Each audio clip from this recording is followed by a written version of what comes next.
안녕하세요. 부킹부킹의 윤꾼입니다. 오늘 이야기할 책은 이완배 기자의 경제전쟁의 흑역사, 이 책에 대해서 한번 살펴보도록 하겠습니다. 저자 이완배 기자는요, 서울대 국제경제학과를 졸업한 뒤에 동아일보 사회부 경제부 기자, 이후에 네이버 금융서비스 팀장을 거쳐서 현재는 민중의 소리에서 경제담당 기자로 일하고 있습니다. 아마 여러 가지 사건을 취재한 이제 기사, 그리고 이제 여러 장면들을 통해서 이 이완배 기자의 이름을 아마 어디선가 한두 번씩은 들어보셨으리라 생각합니다. 먼저 전체적인 개요를 한번 이제 살펴볼 생각인데요. 무엇보다도 이 책이 일단 재밌습니다. 그리고 뭐 대부분의 이런 책들이 그러하지만 상당히 유익해요. 그런데 이 재미와 이 유익함이 사실은 원래는 비례해야 되잖아요. 근데 대부분은 반비례합니다. 그래서 유익한 책은 재미가 없고, 재밌는 책은 그렇게 좀 지식 전달이 떨어지는, 사실 그런 내용들이 많거든요. 근데 이 이완배 기자의 경제전쟁의 흑역사는 제가 최근에 본 이러한 종류의 책 중에서 가장 재밌었습니다. 단연발군. 재미도 있고, 그리고 유익함도 잘 잡은 그런 수작이라고 생각을 해요. 그래서 전체적인 내용을 한번 보면은 시기적으로는 이제 역사에서 한 서구 기준으로 15세기, 그러니까 대항해 시대죠. 그리고 오늘날에 이르기까지 이제 여러 세계사가 있을 거 아니에요. 그럼 각각의 패권 국가가 있었고 여기에 이제 착취를 당하는, 뭐 수탈을 당하는 식민지 국가가 있었고 여러 가지 사건 사고들이 일어납니다. 사안이 커지면 전쟁까지 가기도 하는데 여기에는 당연히 여러 가지 원인, 그러니까 이유들이 있었겠죠. 그런데 이 책에서는 그런 여러 가지 내용 중에서도 이제 경제적인 이유로 이제 큰 사건, 전쟁 등으로 발발이 되는 그런 여러 가지 내용을 살펴보고 과연 여기에서 무엇을 우리가 한번 되새겨 볼 것인가. 이 부분에 초점을 맞춰서 서술하고 있습니다. 전 세계가 하나의 시장으로 연결되기 시작한 게 대항해 시대 이후인데 보통 제국주의라고 하죠. 그래서 이제 패권 국가의 시대로 들어갑니다. 당연하게도 자국의 이익을 극대화하고 패권을 장악하려는 욕구가 각국에서 일어나니까 세계 곳곳에서 분쟁이 발생해요. 제국주의가 휩쓴 이 19세기까지 이 총칼, 그러니까 무력을 앞세웠던 이 냉혹한 전쟁들, 이게 그런데 갈수록 시장 쟁탈전 또는 화폐, 금리, 그리고 무역, 이런 형태로 좀 바뀌고 있습니다. 예전에 뭐 칼과 도끼를 휘두르던 때에서 이제 총을 쏘던, 그리고 최근에는 이제 좀 경제전쟁이라고 해서 상당히 소프트해 보이긴 하지만 사실은 이게 더 무서워요. 뭐 당장 뭐 돈 좀 뺏어가는 게 그렇게 큰 잘못이냐, 뭐 다른 것들에 비해서는 약한 거 아니냐, 이렇게 생각할 수 있지만요. 어느 한 나라가 이제 국부가 점차 해외로 유출이 된다. 그럼 그 나라가 이제 힘들 거 아니에요, 경제적으로. 그러면 이 내부 구성원들 사이에서 이제 범죄, 그리고 불신, 그리고 이제 공동체의 의식을 가지기가 어렵습니다. 그러면 결국 국가는 붕괴를 하겠죠. 그래서 점점 말려 죽이는. 어떻게 보면 옛날에 이제 심플하게 총으로 쏘는 것보다 더 오랜 시간 사람을 괴롭히는, 더 오랜 시간 다른 국가를 해치는 그런 결과로 돌아올 수가 있어요. 이러한 경제전쟁이 나라의 흥망을 좌우하고 패권국의 지위를 뒤흔드는 이러한 과정들, 그리고 한 나라가 이제 당하면은 그게 기분이 나쁘고 좀 분하잖아요. 그리고 원한이 쌓입니다. 그럼 언젠가 다시 힘을 가졌을 때 이 보복하는 이 악순환이 세계 경제에 파국을 몰고 오는 경우도 많았습니다. 그래서 이 책의 저자가 이제 자유무역 대 보호무역의 오랜 갈등, 그리고 뭐 미중 무역 분쟁, 그리고 한국과 일본의 내용도 있었죠. 그리고 디지털 세금 전쟁, 뭐 구글이라던가 아마존 이런 이제 글로벌 IT 기업들 보면은 아마존은 뭐 물류에서도 있으니까 좀 별개지만 사실 어느 나라에서 어느 세금 정책을 취하느냐에 따라서 이익이 몇 배가 왔다 갔다 해요. 그러니까 이것을 취하려는 기업과 이걸 막아보려는 국가 간의 이런 보이지 않는 암투도 굉장히 심합니다. 어쨌든 이제 세계적으로 지금 자유무역이 쇠퇴하고 자국의 우선주의와 보호무역, 그러니까 각 나라가 장벽을 쌓고 있잖아요. 이렇게 되면은 뭐 그 나라도 힘들겠지만 이제 새로 세계 무역망을 뚫으려는 나라에게는 그야말로 절망인 그런 세상으로 가고 있어요. 한마디로 내가 성공한 뒤에 내가 밟아온 이 성공의 길을 오지 못하도록 이 사다리를 치워버리는 그런 행동들이 계속 이어지고 있는 겁니다. 근데 뭐 딱히 방법이 없어요. 어떻게 해야 될지. 한번 이제 강한 힘을 가진 나라가 계속 이 세뇨리지 효과를 가져가는 이런 데의 모순도 좀 날카롭게 지적하고 있습니다. 그래서 이 책에서는 이제 많은 이제 세계 무역 경제 전쟁에 관한 이야기들이 있습니다. 각각의 고증도 상당하고요.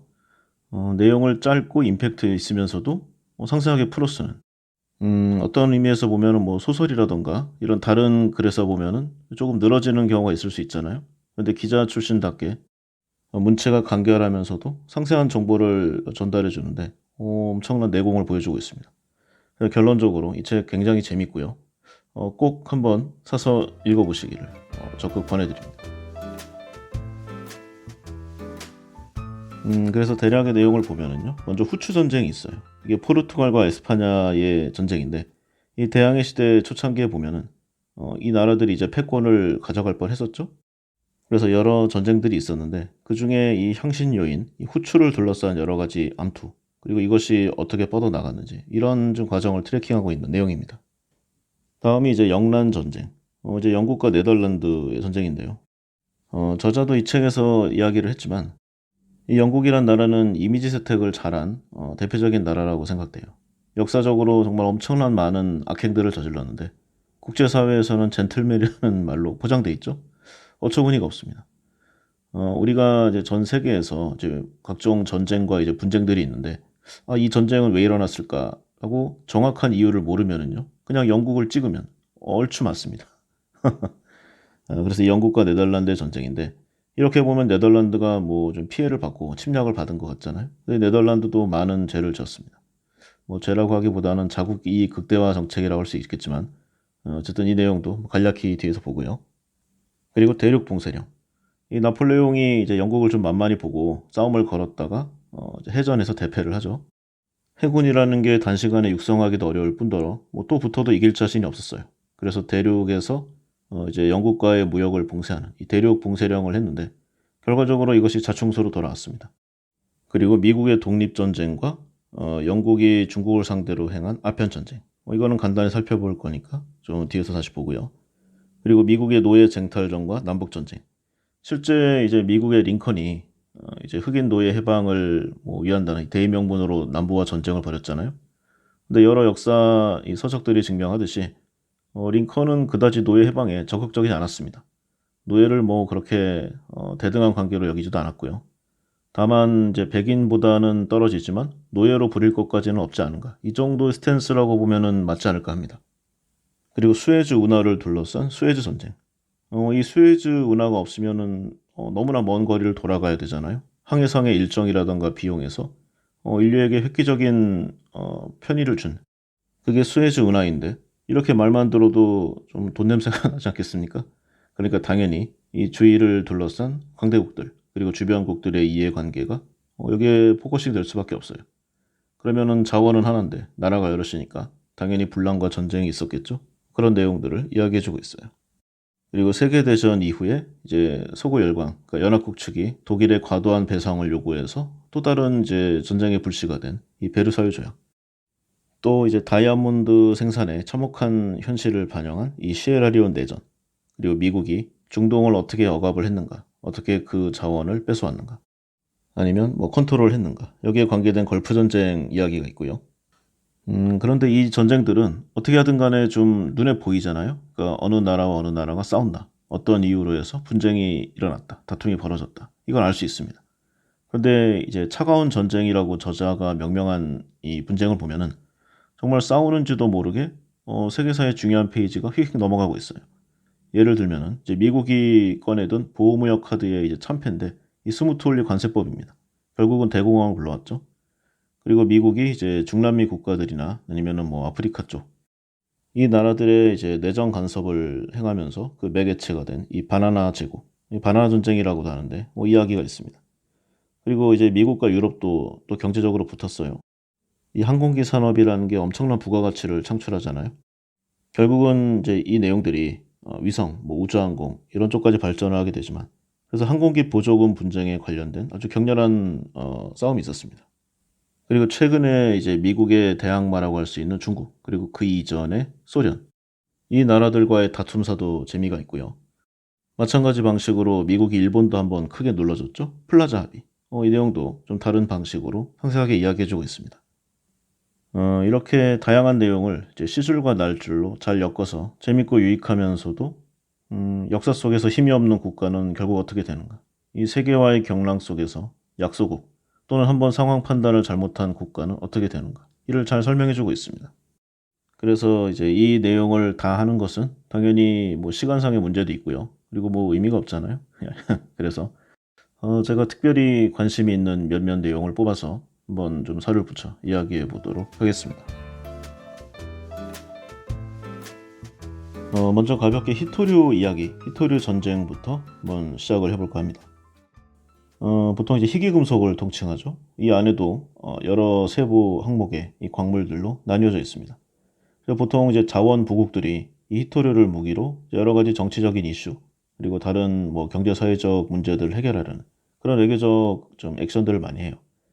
예전에는 히토류 때문에 일본이 중국한테 한번 꿇었던 적도 있고요. 미국이 중국에게 아쉬운 소리를 하는 적도 많았습니다. 현대사회에서는 이 히토류가 없이는 이 최신 제품들을 만들어내는 게 너무 어려워요. 특히 IT라든가 우주항공으로 가면은 엄청난 성능을 끌어올리거나 아니면 하드코어한 상황에서 버텨야 하거나 이런 상황에서 히토류의 이 함유가 필수적입니다.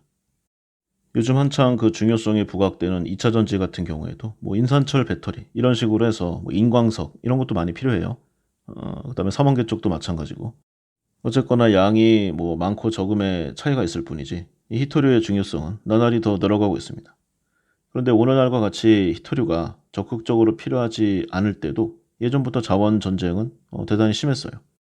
예를 들어 보면은 이제 18세기 아프리카가 이제 유럽 열강들의 식민지 확보의 이제 메인 전쟁터였습니다. 그래서 프랑스 같은 경우에는 뭐 튀니지, 기니, 그러니까 주로 서아프리카 쪽을 많이 식민지로 삼았고요. 여기를 발판으로 삼아서 이제 동쪽으로 가려고 하는 그런 루트를 취했어요. 반대로 이제 라이벌이었던 영국, 이제 아프리카를 북에서 남쪽으로 세로로 관통하려고 하는 이제 그런 시도를 했었습니다. 그러니까 어느 지점에서 이제 만날 거 아니에요? 괄호와 세로의 세력이. 그래서 그 두 나라의 충돌 지점이 여기서 시작이 됩니다. 그리고 뭐 이들 나라만 한 게 아니잖아요. 뭐 벨기에, 포르투갈, 이탈리아, 독일, 뭐 스페인 이런 나라들도 다 뛰어들어서 열강들 간의 식민지 확보전이 시작됩니다. 희소금속, 이 희귀금속이 있다는 거는요. 그만큼 이 희귀금속이 만들어질 만한 환경이라는 거고 다시 말해서 굉장히 인간이 살기에는 척박하다는 그런 뜻이에요. 그러니까 그 지역에 살고 있는 사람들은 그 살기 어려운 생활에 대한 대가로 이 희귀금속을 갖고 있는 건데 물론 뭐 채굴하거나 아니면은 재련 정련하는 기술은 떨어졌겠죠. 과학력이 부족하니까. 이거를 당시 열강이 이제 군사력으로 밀고 들어와서 다 뺏어가는 거예요. 정말 참혹한 시절이었죠. 그리고 그냥 가져가기만 하는 정도가 아니라 그 지역에 있는 사람들의 모든 생활 터전 그리고 심할 경우에는 이제 사람들까지 노예로 끌고 가는 그런 일들이 비일비재했습니다. 오늘날 서구의 선진국이라고 뭐 어드밴스드 컨트리라고 불리우는 나라들의 대부분은 다 야만의 시절을 갖고 있습니다. 근데 이제 계속 자기들끼리 싸우니까 그 피해가 너무 커졌어요. 그래서 어느 정도는 좀 조절하자. 그래서 1884년에 포르투갈의 중재로 이들 국가들이 베를린에 모여서 아프리카를 이제 나눠 먹는 그런 회담을 시작하게 됩니다. 그런데 다들 욕심이 뭐 끝판왕들이잖아요. 그러니까 쉽게 합의가 안 납니다. 특히 뭐 영국과 프랑스는 매사 부딪혔어요. 그래서 이게 이제 베를린에 모여서 했으니까 이제 베를린 회담이라고 불렸는데 우리 백인끼리는 싸우지 않고 아프리카 주요 지역을 나눠 먹는다. 뭐 이런 내용의 합의를 하는 거겠죠. 당연하게도 현지에 사는 이 원주민들의 상황은 전혀 고려되지 않았습니다. 그런데 보통 아프리카라고 통칭은 하지만 얼마나 넓고 광활합니까? 게다가 가로는 물론이고 세로로도 길기 때문에 각 부족들의 문화, 풍습, 그다음에 전통, 역사 전혀 달라요. 그리고 나라의 국경선이란 게 보통은 이제 뭐 산이라던가 강을 끼고 국경선이 그어지는 경우가 많잖아요. 보통은 이런 내용이 이제 군사적 요충지하고 연결이 되기도 하니까. 그러니까 당연하게도 국경선은 삐뚤빼뚤하게 나오는 게 정상입니다. 그런데 지금 아프리카 지도를 보시면은 가로 세로가 딱딱 맞춰서 자로 그은 듯이 구획 정리가 잘 되어 있습니다. 어떻게 이렇게 잘 되어 있는가? 자로 대고 그었기 때문입니다. 어처구니 없죠? 지금도 알기가 쉽지 않은데 당시에는 뭐 해당 지역에 어느 부족이 살고 있고 어느 부족은 어느 부족과 사이가 안 좋고 뭐 어떠한 과정이 있었고 거기에 대한 정보가 거의 없었습니다. 그리고 뭐 알고 싶지도 않았을 거예요. 그래서 해당 지역 사람들과 그 성향, 분포에 무관하게 일직선으로 이제 국경을 그었기 때문에 이 내용이 현재까지도 아프리카 분쟁의 발단이 되고 있습니다. 근데 그 당시에도 뭐 사람들 당연히 생각이 있었을 거 아니에요. 이렇게 무책임하게 국경선을 그어 놓으면은 당연히 분쟁이 있었을 것을 알고 있었을 겁니다. 그러니까 어느 정도는 좀 의도한 거예요.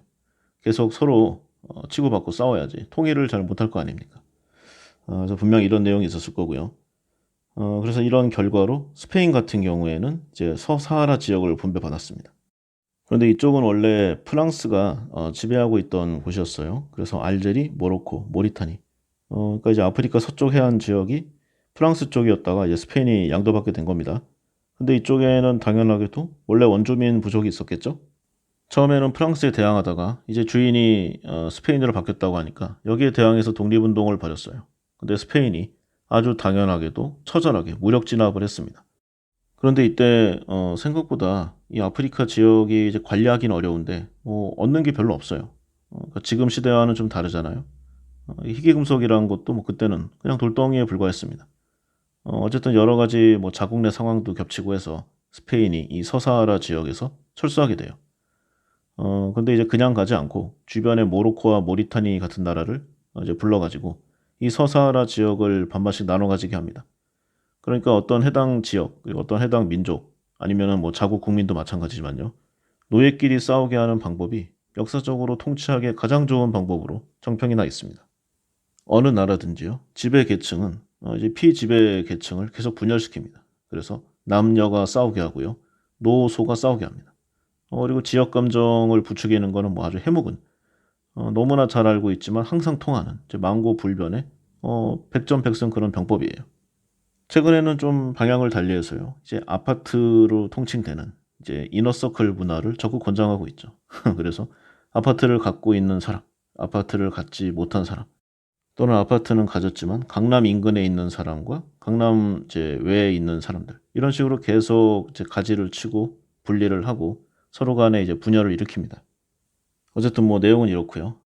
이 스페인 점령 지역이었던 곳을 보면은 이제 모로코가 들어와서 이제 점령을 했는데 이 서사하라 독립 무장 단체 여기가 굉장히 격렬하게 저항을 했다고 해요. 그러니까 이제 모리타니가 이제 버티지 못하고 철수하고요. 그래도 모로코는 끈질기게 남아서 이제 영토를 확보하려는 그런 액션을 취했습니다.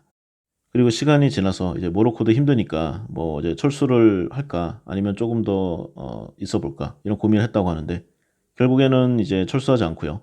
모로코 장벽이라고 부르는 이제 거대한 모래 장벽을 쌓으면서 그 점령 지역을 계속 유지하고 있습니다.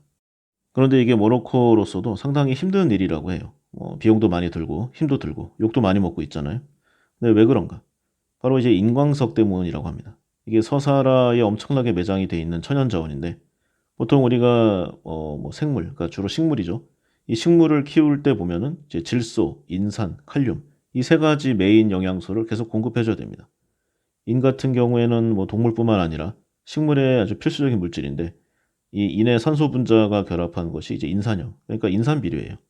이렇게 인산염이 이제 요소 비료, 그 염화칼륨 이렇게 비료계의 이제 세 가지 중에 하나인데요. 세계가 지금 뭐 식량이 남아도는 것 같지만 식량 부족 국가가 엄청나게 많습니다. 그리고 식량이 1%라도 남는 나라는 식량 가격이 폭락하고요. 식량이 1%도 부족한 나라는 폭등하게 됩니다. 우리 뭐 석유가 중요하다고 하지만요. 석유 없어도 상당 기간 버틸 수 있습니다. 뭐 생활의 질은 떨어지겠지만 근데 식량이 없으면은요. 뭐 몇 주일도 못 버틸 겁니다. 아마 그 나라 내부에서 난리가 날 거예요. 그리고 나라의 자연 환경이 척박할수록 이 비료의 효능은 더욱더 커집니다. 중요성이 더욱 높아져요. 그래서 결과적으로 특히 이 아프리카 지역을 보면은 인산염이 없으면 곡물 생산량에 이제 큰 차이가 날 거고 글로벌적으로도 반토막 이하로 떨어질 것이라는 그런 조사 결과가 많이 있습니다. 그런데 이 인산 비료 같은 경우에는 이제 광물에 의존하는 거니까 좀 위험하잖아요. 특정 국가에 종속될 수도 있고 뭐 광물이 바닥날 수도 있고 그래서 이제 과학적으로 극복한 내용들이 많이 나왔습니다. 예를 들어 질소 비료가 있죠. 저희 방송에서 몇 번 했었는데 독일의 화학자 하버 이 대기의 80%를 차지하는 질소에서 암모니아를 합성할 수 있는 그러니까 전기만 충분하게 공급하면은 이 대량으로 생산할 수 있는 방법을 개발해냈습니다. 근데 이게 뭐 기술력이 좀 필요하고요. 일단 대규모 팩토리가 필요해요. 그래서 아프리카 쪽은 많이 힘드니까 이제 인산 비료 쪽으로 가게 됩니다. 그런데 인광석은 이 매장지가 몇 개 국가에 편중되어 있어요.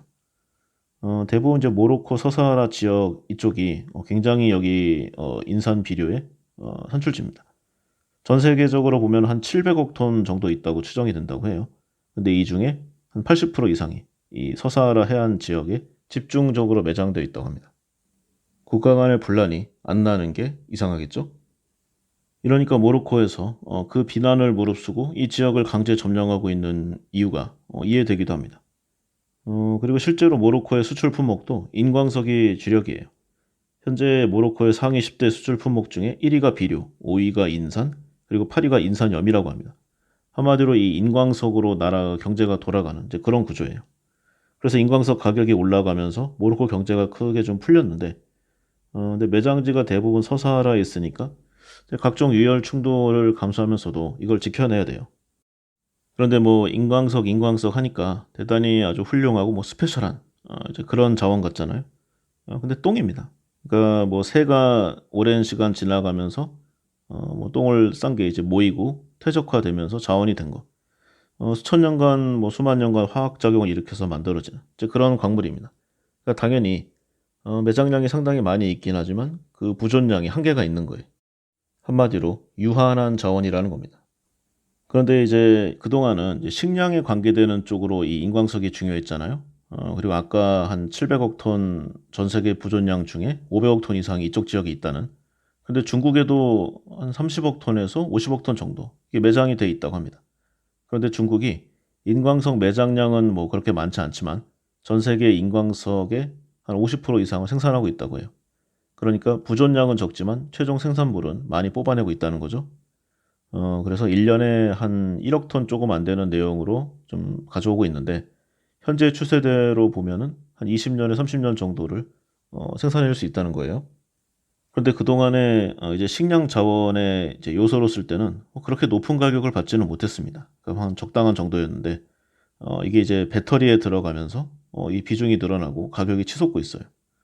그래서 지난번에 한번 하기도 했는데 중국이 많이 만드는 이제 전기차가 LFP가 들어가는 리튬 인산철 배터리라고 했잖아요.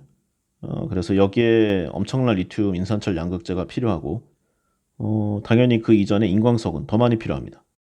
그런데 중국은 이제 인광석 양도 이 모로코 쪽에 비해서는 훨씬 적잖아요. 그런데 나오는 품질도 많이 떨어진다고 합니다. 그러니까 모로코에서 나오는 이 동일한 양에서 동일한 추출품 정도의 퀄리티를 맞추려면은 더 많은 양을 캐야 된다는 거예요. 그런데 부존량은 훨씬 적잖아요. 그래서 현재는 이 인광석을 이제 중국이 컨트롤하고 있지만 장기적으로 서구 세계는 이 모로코 지역을 통한 이제 서구 세계가 컨트롤하기를 원하고 있습니다. 매장량은 한계가 있는데 전기차, 배터리 등 수요가 엄청나게 지금 급증하고 있어요. 가격도 오르고 있고. 그러니까 여기에서 당연히 앞으로 계속 분쟁의 요소가 더 커질 것이다. 전쟁이 날 수도 있는 그런 위험 지역 중에 하나다. 이렇게 생각할 수가 있을 것입니다. 결국은 전쟁의 뒤에는 그리고 분쟁의 뒤에는 돈 문제가 걸려 있다. 이렇게 귀결될 수가 있겠죠. 인광석을 둘러싼 내용이 이렇고요. 다음은 초반에 잠깐 이야기했던 젠틀맨 영국 이 나라에 대해서 이야기해 보도록 하겠습니다. 이제 영국의 만행, 뭐 흑역사 이런 뭐 내용이겠죠.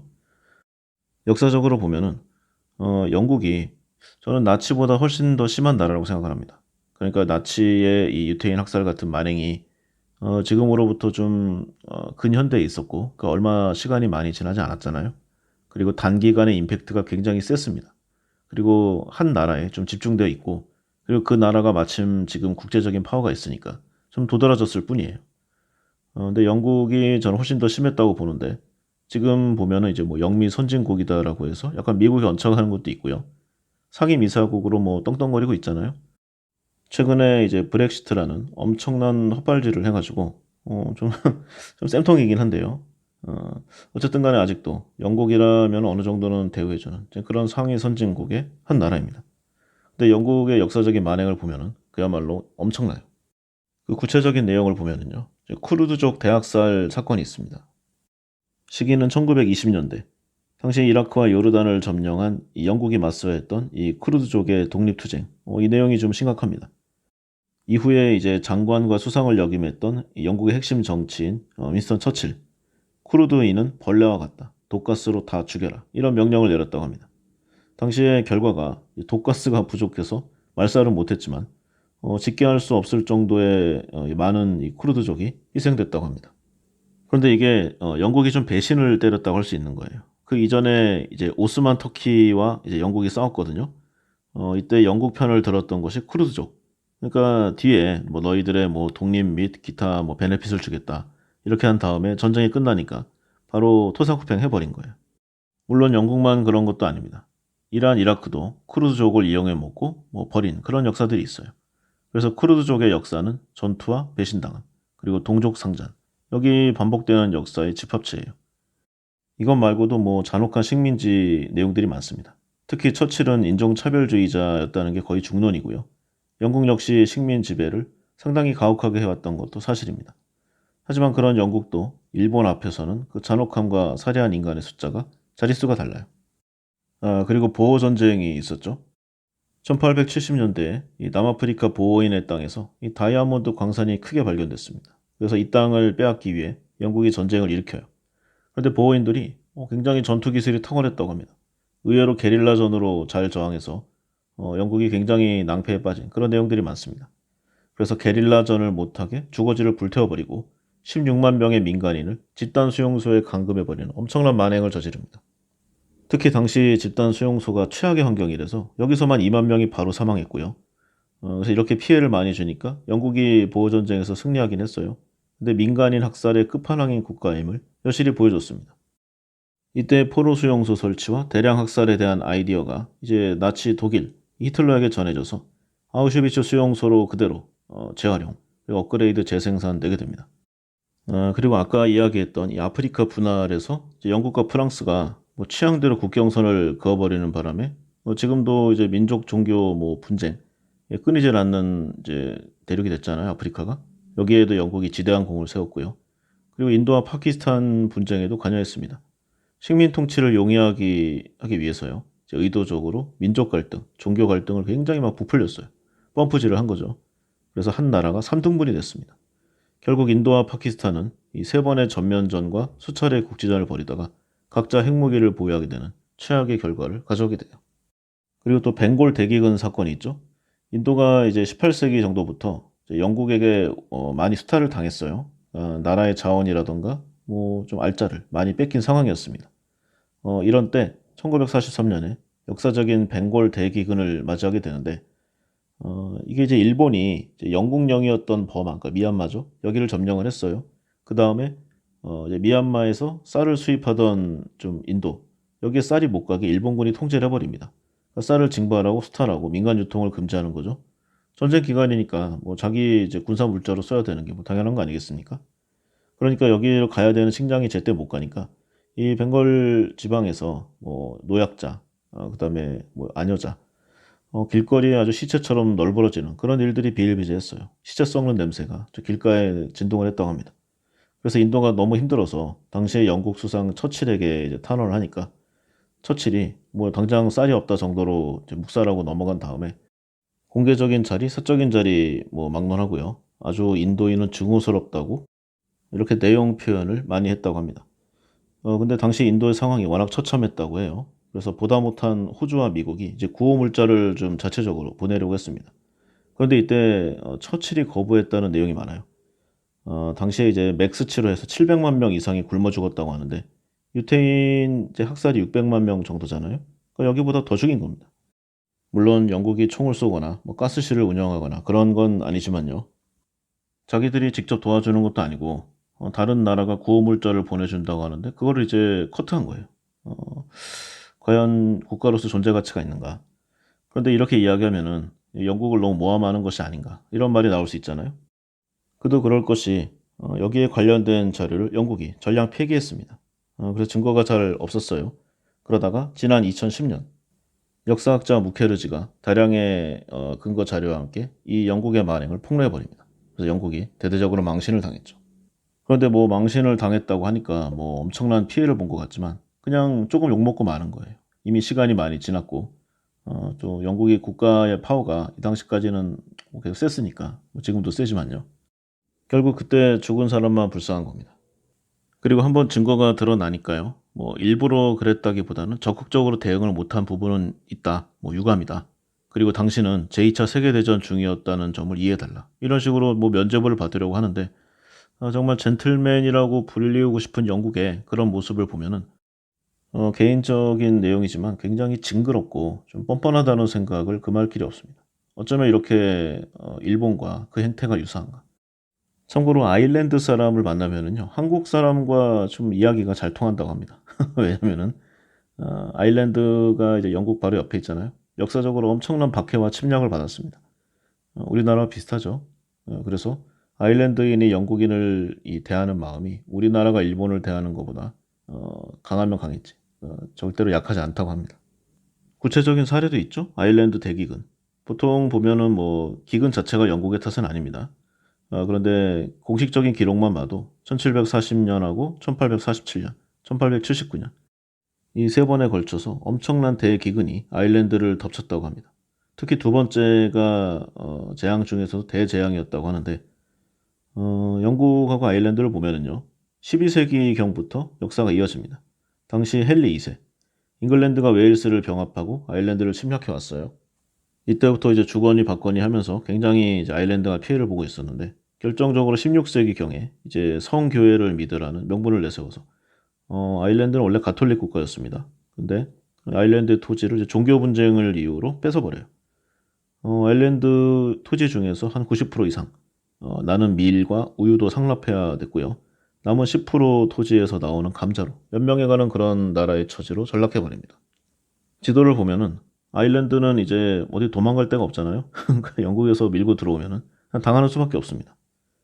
그리고 역사적으로 좀 임팩트가 컸던 1846년에 이제 감자파동. 당시 감자 마름병이라는 이 병이 창궐해서 이제 그나마 구황작물이었던 이제 감자마저 망했어요. 그러니까 대흉년이죠.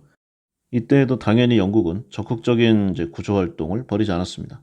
보다 못한 미국이 이제 자국 내에 이제 식량을 풀어서 좀 구제하려고 했는데 어쨌든 간에 당시 식민지였던 아일랜드가 이런 여러 좀 내용에 더해서 가혹한 수탈의 흉년까지 겹치니까 당시 인구의 4분의 1 정도, 그러니까 200만 명 이상이 굶어 죽었다고 합니다.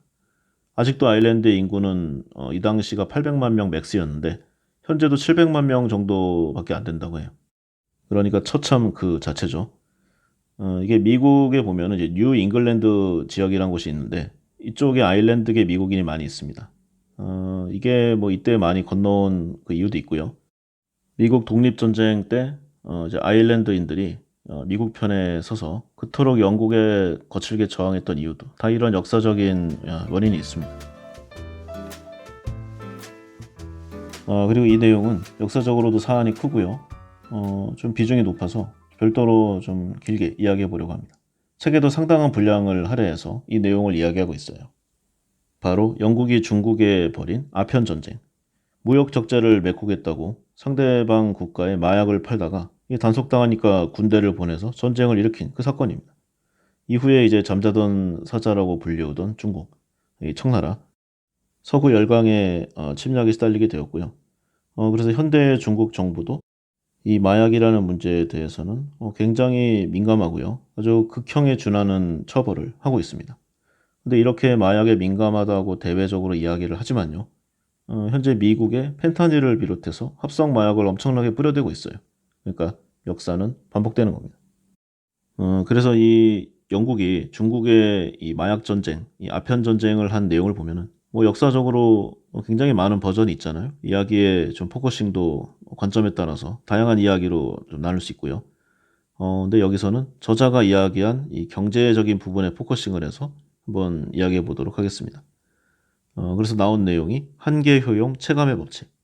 무슨 말이냐면 보통 어느 한 뭐 음식이라던가 제품을 쓰면은요. 처음 쓸 때가 제일 좋습니다. 두 번째 쓸 때는 아무래도 처음만 못하고요. 뭐 몇 날 며칠 또는 몇 달 몇 년을 쓰다 보면은 뭐 입에 물리거나 좀 중요도가 떨어지거나 그런 내용이 있죠. 한마디로 반복해서 소비할수록 만족도가 떨어진다는 건데 근데 유일하게 이 사용하면 사용할수록 이 만족도가 더 늘어나는 제품이 있습니다. 바로 마약이죠. 심지어는 업그레이드 할 필요도 없어요. 그냥 그 강도만 세게 하거나 아니면 농도만 짙게 하면 효용이 더 올라갑니다. 그래서 다른 제한은 사용할수록 지겨워지는데 이 마약의 중독성은 이 지겨움, 이 권태를 상쇄해 버립니다. 지겨운 게 다 뭡니까? 사용할수록 더 열망하게 되죠. 그래서 한계형 체감의 법칙에 어긋나는 유일한 재화, 바로 이 인간을 타락시키는 마약입니다. 보통 기업은 이제 소비자를 만족시키기 위해서 워낙 변덕스럽다고 하잖아요. 오늘까지 잘 쓰다가 내일 되면 다른 회사의 제품으로 갈아타 버립니다. 그래서 같은 상품으로는 소비자들을 계속 최고의 만족도를 주기 어려우니까 기술 혁신을 계속 일으켜야 됩니다. 근데 마약은 다르죠. 같은 상품만 계속 공급해도 소비자들을 만족시킬 수가 있습니다. 본인이 알아서 이 쾌감도를 높이려면은 뭐 양을 늘리거나 뭐 하지 않겠어요? 그래서 만약 이 마약을 합법적인 상품으로 판매할 수가 있다면 그 기업은 굳이 더 이상 업그레이드나 업데이트를 할 필요가 없습니다. 그냥 계속 같은 제품을 같은 루트로 공급하기만 하면 되는 거죠. 정말 쉬운 돈벌이인데 당연하게도 불법입니다. 그리고 국가의 엄정한 이 트래킹을 조사를 당하게 되죠. 그리고 처벌을 받게 되고. 근데 우리 인간사를 보면은 상식이 통하지 않던 시대가 있었습니다. 바로 제국주의 시대. 이처럼 쉬운 돈벌이를 하지 않을 이유가 없습니다. 돈이 되니까 사람도 노예로 잡아와서 팔던 사람들 아닙니까? 뭐 이깟 마약이야. 뭐 일도 아니죠. 그래서 이 제국주의자들이 결국 마약을 돈벌이 수단으로 썼고요. 식민지 통치의 수단으로 삼았습니다. 그리고 그 끝판왕적인 사건이 바로 영국이 중국에 건 이 아편 전쟁입니다. 보통 보면은요, 이제 공업이 발달한 선진국, 그리고 1차 산업, 뭐 농업이나 어업이 되겠죠. 여기에 주력하는 개발도상국이 이제 무역과 교역을 한다. 그럼 단연 선진국이 유리합니다. 그런데 이 18세기 세계 무역 시장을 보면은 이 이론이 적용되지 않는 케이스가 나와요. 바로 당시의 중국 청나라인데요. 당시 청나라는 공업화가 굉장히 떨어지는 한마디로 좀 후진국이었습니다. 산업적으로도 후진국이었고 뭐 정치 체계라든가 문화적으로도 많이 떨어졌죠.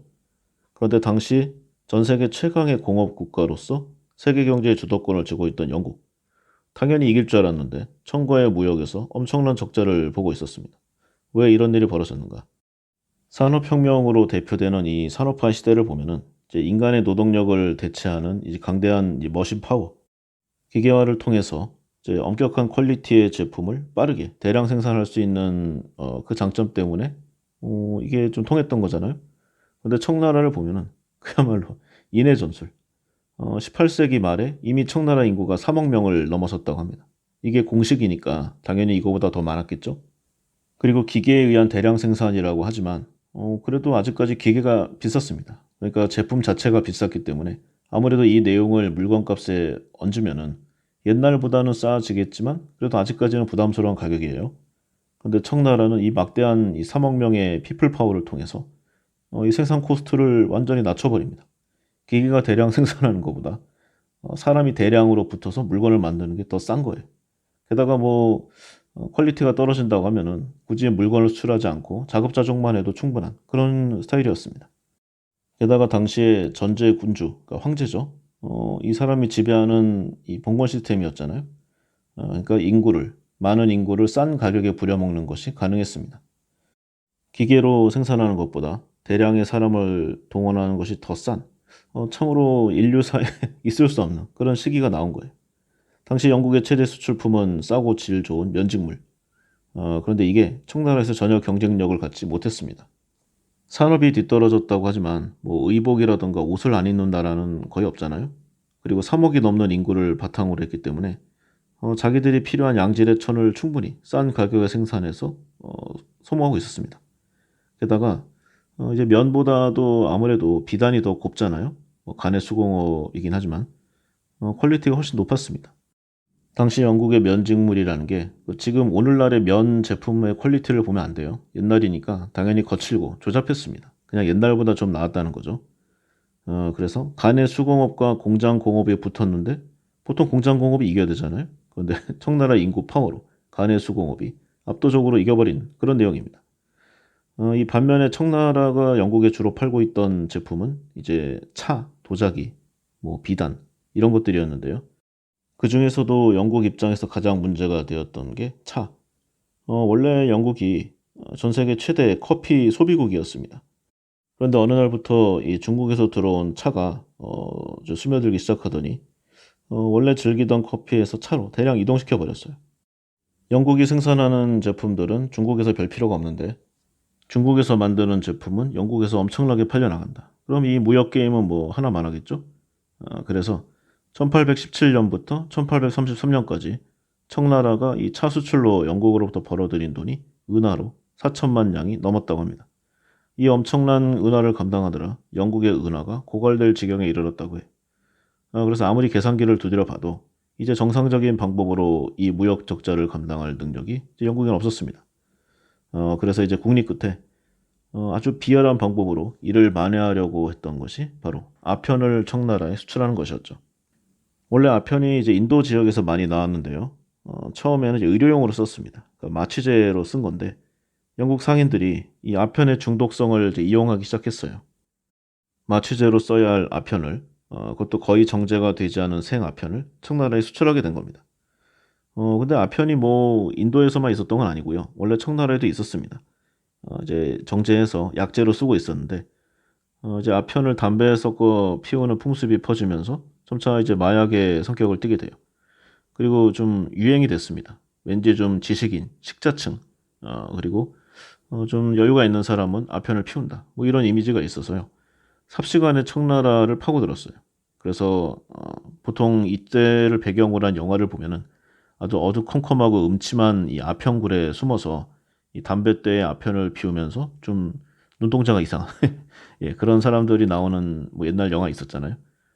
그래서 한마디로 중국 전역이 이 아편에 아주 골아버리게 됩니다.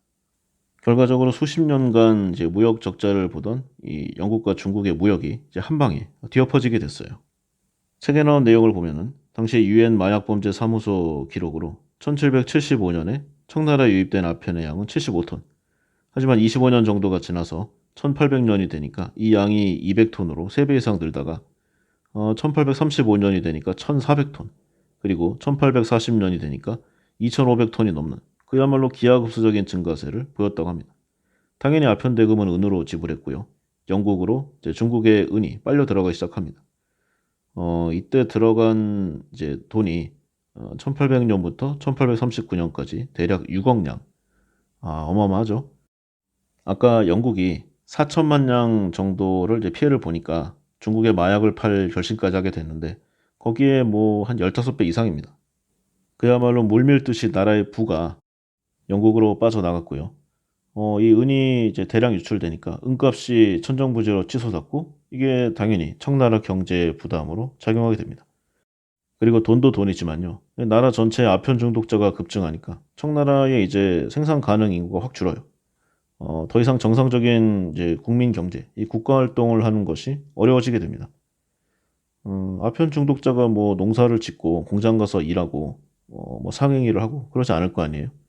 게다가 본인 하나 망가지는 걸로 끝나는 게 아니라 어떻게든 약값을 마련하느라 주위의 가족, 친지 엄청난 민폐를 끼치고 결국은 죽게 될 텐데 그때도 정말 인간이 할 수 있는 온갖 험한 꼴을 다 보이고 죽잖아요. 그럼 남은 가족들에게도 데미지입니다.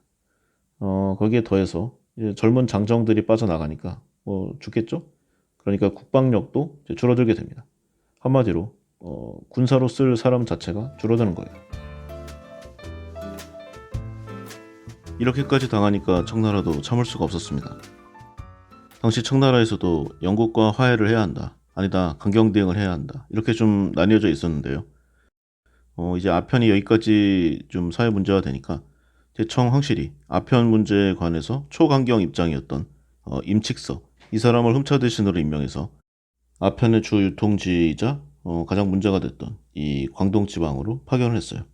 여기서 이제 아편 문제를 내가 해결하지 못하면 내가 광동을 떠나지 않겠다. 임칙서가 역사적으로 대쪽 같은 사람으로 유명하거든요. 그래서 마침 뭐 황실의 지원도 있겠다.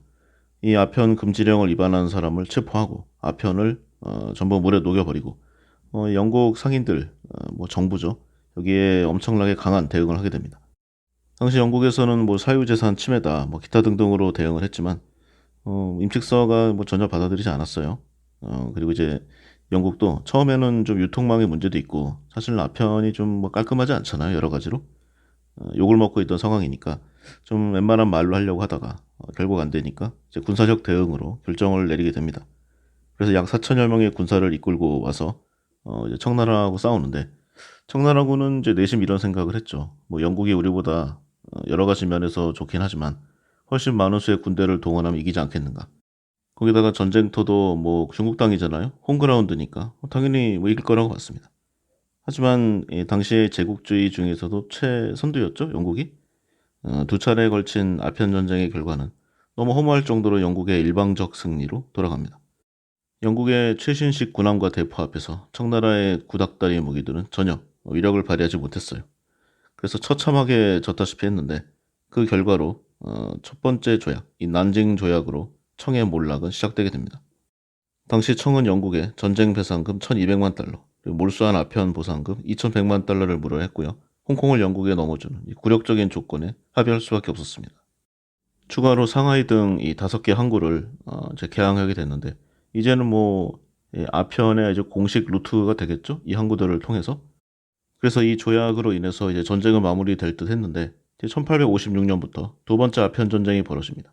근데 이게 말이 아편 전쟁이지 실제로 아편과는 별 관계가 없어요. 청나라의 개방을 더 가속화하고 더 문호를 넓히기 위해서 영국과 프랑스 연합군이 그야말로 일방적으로 이 막무가내로 벌인 전쟁이었다는 뭐 그런 내용이죠. 이 난징 조약을 체결한 이후에 이 중국 시장의 개척이 뜻대로 이루어지지 않았다고 합니다. 그러니까 중국이 이래저래 좀 방해를 하고, 그러니까 뭐 조약 자체가 좀 안 좋은 내용이니까 그대로 지키지 않았겠죠. 그러니까 영국은 불만이 쌓일 수밖에 없었습니다. 그래서 두 번째로 이제 프랑스까지 끌어들여가지고 이제 청나라를 제대로 나눠 먹자. 뭐 이런 내용이 있었겠죠. 그래서 이 두 번째 전쟁에서마저 청나라가 참패하면서 이제 청나라는 완전히 종이호랑이, 서구 열강의 무력에 압도된, 그것도 뭐 전체 전력도 아니잖아요. 군함 몇 척 정도 갖고 와가지고 끝내버린 겁니다.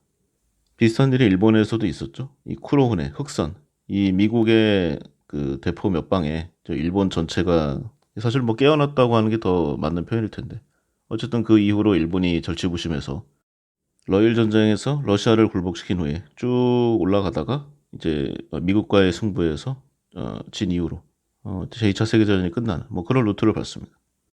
사실 청나라를 보면은요, 이 두 번째 아편 전쟁 이후로 이제 텐진 조약이라는 것을 맺는데 여기서는 이제 영국과 프랑스가 청나라에서 아편 무역을 합법화한다. 이 항목까지 넣게 됩니다. 그래서 1839년 이게 제1차 아편 전쟁 직전인데요. 이때 한 2,500톤 정도였던 청해 아편 수입량이 이제 궁극적으로는 6,500톤까지 폭증하게 됩니다. 영국이 청나라 전체를 아편 소굴로 만들어버린 그런 결과죠. 정말 알아보면 알아볼수록 이 영국이란 나라는 저질 그 자체예요. 이런 나라가 국가로서 존재해도 되는가? 저는 개인적으로 사실 이런 생각까지도 있습니다. 뭐 직접적인 뭐 관계는 없지만요. 이런 나라의 뭐 수장, 그러니까 여왕이 죽었다고. 그러니까 지금 시대에 뭐 형식적이긴 하지만 여왕이 있다는 것도 좀 우스워요. 어쨌든 전 세계에서 뭐 조문단, 사절단이 가서 뭐 참배하고, 좀 여러 가지를 생각하게 됩니다. 그리고 말 나온 김에 뭐 하나 더 하죠. 영국의 만행 또 벨푸어 선언이 있습니다. 1900년 초에 이 영국은 처음에 이제 유태인들의 유대국가 건립, 이게 시오니즘이잖아요. 여기에 대해서 아프리카의 우간다 지역을 제의하게 됩니다. 그런데 유대인들이 성경에 나온 팔레스타인 땅을 원한다. 이렇게 거절을 하죠. 그런데 영국이 뭐 이 문제에 관해서 크게 생각하지 않았었어요. 그러다가 1차 세계대전이 이제 장기화되고 교착화되니까 1917년에 영국 외무장관 아서 벨푸어, 영국의 유대인 대표, 유명한 사람이죠. 월터 로스차일드. 이 사람에게 이제 이 팔레스타인 땅을 약속하게 됩니다. 그런데 바로 그 직전에요. 1915년에 이제 영국은 아랍 쪽과 이 맥마은 후세인 각서라는 내용을 통해서 이 아랍 민족에게 팔레스타인 땅을 약속하게 됩니다. 그러니까 이중 계약이죠. 유대인과도 계약을 맺고 아랍인과도 계약을 맺은 겁니다. 이게 뭐 완전히 뭐 전세 사기죠. 그래서 이 이중 계약 덕분에 이스라엘 이 건국 후에 중동 문제가 아직도 해결이 요원하고요. 여기에서 마찰된 내용으로 인해서 중동 전쟁이 여러 차례 일어났고 이로 인해서 이 수십만 수백만의 사람들이 오늘도 고통을 받고 있습니다. 이런 모든 일들에 대해서 영국은 반성과 사죄는커녕 그 인정조차 안 하던 게 최근까지예요. 과연 젠틀맨 신사의 나라 영국은 어떤 나라인가? 한 번쯤 관심을 가지고 살펴봐야 될 필요성이 있다. 만약에 우리나라가 이 영국 근처에 있었다면 어떠한 꼴을 당했을까? 여러 가지로 좀 생각을 하게 만드는 그런 나라라고 생각됩니다. 그리고 다음으로는 원래 이제 미국에 관련된 여러 내용을 하려고 했는데요. 우리에게는 좀 여러 나라들 중에서는 가장 친숙하죠. 역사적으로도 좀 밀접하고. 그래서 어지간한 내용은 대부분 다 알고 있습니다. 물론 정확히 알고 있는 내용은 또 실제로 많지 않지만요. 그래서 원래는 미국에 대한 얘기를 시작하려는데 이 미국의 스토리의 이제 건국 이 내용을 보면은 또 영국이 등장합니다. 그래서 원래는 영국을 추가로 하려는 건 아니었는데 이 내용이 필요해서 마침 또 책에 나온 부분이기도 하니까 또 같이 보도록 하겠습니다. 이 책에도 자세히 설명되어 있는데요. 이게 경제 전쟁의 흑역사잖아요. 그러니까 한마디로 돈 때문에 싸우는 겁니다. 돈 때문에 전쟁이 일어나는 건데 이 근대 이후에 세금이 촉발한 최대 사이즈의 전쟁이 이제 미국 독립 전쟁이에요. 그런데 뭐 이제 영국과 뭐 미국, 그러니까 뭐 식민지 이야기 뭐 이렇게 나오면은 뭐 굉장히 심각한 뭐 지배 관계가 있는 것처럼 보이지만요. 원래는 이제 영국 등에서 넘어간 이제 이민자입니다. 그러니까 나름 개척자들이죠. 그래서 뭐 주정 관계가 있는 게 아니었습니다. 그런데 사람들의 관계란 게 미묘해요. 혹시 옛날에 영화 익스페리먼트 게임을 보셨는지요? 거기 보면은요. 처음에 그냥 멀쩡한, 그러니까 정상적인 사람들을 이제 모아가지고 관수와 죄수로 나눈 다음에 시간이 지나면 이들의 관계는 어떻게 되는가. 뭐 이걸 알아보는 실험인데 정말 놀랄 만큼 짧은 시간 만에 서로가 죄수와 관수의 이 관계를 정립하게 됩니다. 그리고 받아들여요. 물론 소수의 이 내용을 받아들이지 않는 사람들이 있지만 아주 가혹하게 진압을 하죠. 역사적인 내용과 아주 비슷합니다. 이 영국과 미국도 이 익스페리먼트 게임의 관계가 바로 일어나요. 비교적 무난한 관계가 지속되던 이 영국과 미국. 그런데 갑자기 뭐 사실은 좀 쌓인 내용이지만 심각한 갈등이 시작되는 그 사건들이 일어납니다. 이 사건의 시발은 그 오스트리아에서 벌어진 이제 왕위 계승 문제 때문이었는데요.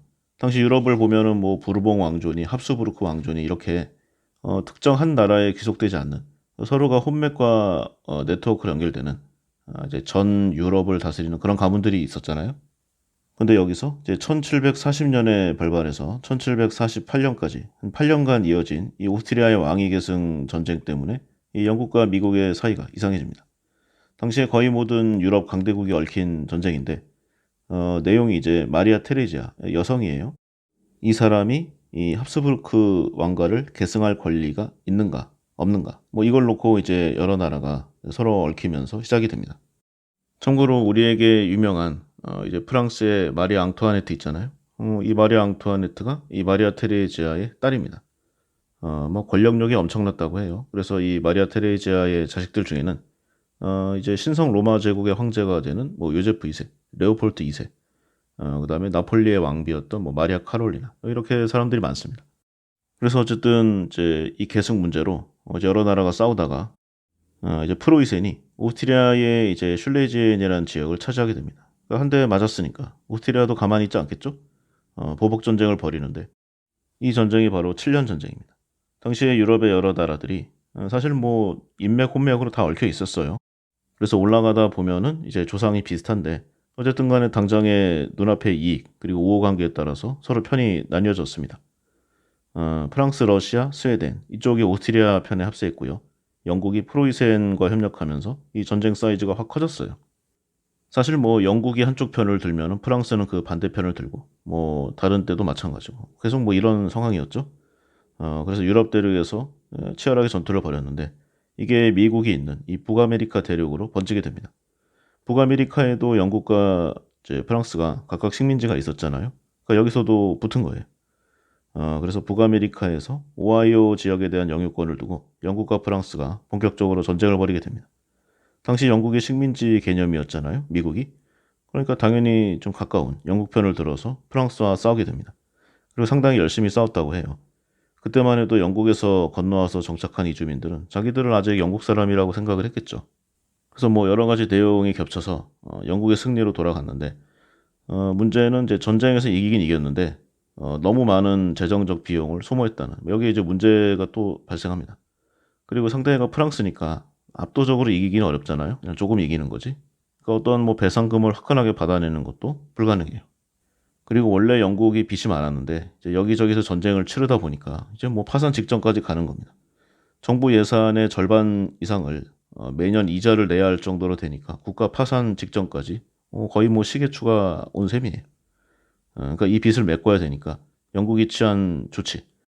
어처구니 없게도요. 얼마 전까지 자신들과 함께 목숨을 바쳐서 프랑스와 싸운 미국을 이제 세금으로 이제 걷어내는 뭐 그런 내용입니다. 한마디로 세금을 이제 어마무시하게 뜯어가기 시작했는데요. 전쟁이 끝난 다음 해에 영국이 만든 설탕법, 이 세금을 이제 시작으로 해서 다양한 세금들이 등장하게 됩니다. 이 설탕법에는 배경이 있는데요. 원래 이제 영국 식민지에서 생산된 설탕, 담배, 보통 이제 전매를 하는 국가도 있죠. 지금도 그렇고요. 근데 당시에는 이 제품들을 무조건 일단 영국에 팔도록 정해 놓았다고 합니다. 그러면 각지에서 이 제품들이 모일 테니까 이 모인 설탕과 담배를 이걸 다시 필요로 하는 식민지에 파는, 그러니까 국가 자체가 일종의 중개무역을 하는 그런 셈이었죠. 그런데 이 7년 전쟁 이전까지 미국에는 이 법을 지키지 않아도 뭐 별다른 제재를 하지 않았다고 합니다. 담배는 원래 뭐 있었을 거고요. 미국 땅에도. 이 설탕이 문제였는데 대부분 이제 더 싼 지역에서 세금 없이, 그러니까 밀수죠. 이걸 구입했다고 합니다. 특히 값이 상대적으로 저렴했던 곳이 프랑스령 서인도 제도. 프랑스 입장에서는 뭐 물건 많이 팔면 좋은데다가 이 제품을 빌미로 해서 미국의 뭐 작은 불씨를 하나 살려놓는 그런 의미가 있었겠죠. 그리고 미국과 우호적 관계였던 영국도 이 설탕 밀수에 대해서 뭐 별다른 말을 하지 않았습니다. 그런데 7년 전쟁 이후 이제 세수가 많이 부족하니까요. 이 설탕법을 완전히 바꿔서 이제 미국을 올가매게 됩니다.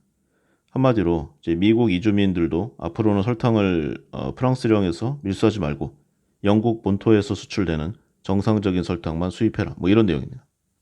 그리고 추가로 설탕에 붙는 세금이 왕창 올라갔죠. 이 법이 통과되면서 미국에 거주하던 이제 이주민들이 갖고 있던 영국에 대한 우호적 감정들이 사라지게 됐다고 합니다. 미국 이주민 입장에서 보면은 이제 본토인 영국, 그러니까 유럽에서 어떤 전쟁이 일어나든 말든 상관없잖아요. 그런데 아직 영국인이라는 자부심이 있어서 좀 진심으로 도와줬는데 목숨 바쳐 도와줬더니 이제 보따리를 내놔라. 뭐 거의 이런 셈이었죠. 은혜를 원수로 갚은 이 영국에게 미국은 이제 저항하게 됩니다. 반영 감정의 이제 불씨가 계속 올라간 거죠. 근데 이 설탕까지는 뭐 그런 대로 참았어요. 그런데 영국이 그래도 세수가 부족하니까 추가적으로 이제 세금을 걷어들이는 그런 만행을 예, 벌입니다. 여전히 세금이 부족하니까 이제 인지세법을 제정해서 식민지 미국에 도입한 거예요. 인지세법이라고 하면은 이제 미국에서 발행되는 어떤 뭐 출판물, 그러니까 뭐 신문이나 잡지, 뭐 책, 기타 종이로 만든 모든 출판물에 이제 우표와 비슷한 모양의 인지를 사서 붙이는 건데 우리도 뭐 많이 했었죠. 지금도 유치되는 항목들이 많이 있고요. 어쨌든 미국의 식민지 개척민들은 앞으로 이제 종이 문서를 만들 때마다 케이스 바이 케이스 이제 건건이 돈을 내고 인지를 사야 하는 그런 상황이 된 겁니다. 물론 영국도 이 인지세법이 좀 불합리한 요소가 있다는 건 알고 있었어요. 그때 세수가 너무 빵꾸 나니까 어쩔 수 없이 시작을 했던 건데 다수의 반대는 그냥 밀어붙일 생각이었습니다. 그런데 이 인지세법에 대한 미국에서의 반발이 상상을 초월했다고 해요. 설탕법은 그냥 좀 불씨가 타오르는 정도였다고 하면은 인지세법은 이제 전쟁을 치르기 직전까지 이제 감정 대립이 심해진 겁니다. 이주민들의 엄청난 반발로 일단 인지세법은 좀 철폐가 됐지만요. 이제 양쪽의 감정은 이제 골물대로 골문 상태까지 커져버렸습니다. 그런데 일단 뭐 위기를 넘기긴 했는데 영국 입장에서 보면 좀 망신을 당한 거잖아요. 영국에게 식민지가 아메리카만 있는 것도 아닌데 이렇게 일개의 식민지, 물론 뭐 영국의 시각이지만요. 여기서의 이제 분란을 잠재우지 못하면 전 세계에 식민지가 있는 해가 지지 않는 나라 영국은 이제 사라지게 될 겁니다. 그래서 이후로도 타운젠드법, 뭐 기타 다양한 법을 만들어서 미국 이주민들에게 엄청난 세금을 물리려고 노력했어요. 그리고 이제 좀 안 좋은 감정까지 더해졌겠죠. 감히 우리에게 덤벼? 뭐 이런 내용까지 더해지니까 횡포에 가까운 세금 징수가 벌어지게 됩니다. 더 이상 영국과는 함께하지 못한다는 그런 인식이 이제 미국인들 사이에 싹트게 되었죠. 그러다 결정적인 내용 아마 들어보셨을 거예요. 보스턴 차 사건. 이게 동인도 회사를 이제 영국이 운영하는 그런 내용이잖아요. 여기에 무역선을 이제 미국에 습격해서 화물칸에 실려 있던 중국산 차 수십여 톤을 바다로 던져버린 그 사건이 일어난 겁니다. 이 사건을 계기로 이제 영국과 미국은 더 이상 함께 갈 수 없는 그런 관계로 벌어지게 되죠. 결국 영국은 군사력을 동원하기 시작하게 됩니다. 전쟁 초반에는 당연히 뭐 정예 병력이 있고 그동안 전 세계를 운영해 본 그리고 대규모 군대를 통솔해 본 영국이 우세했습니다.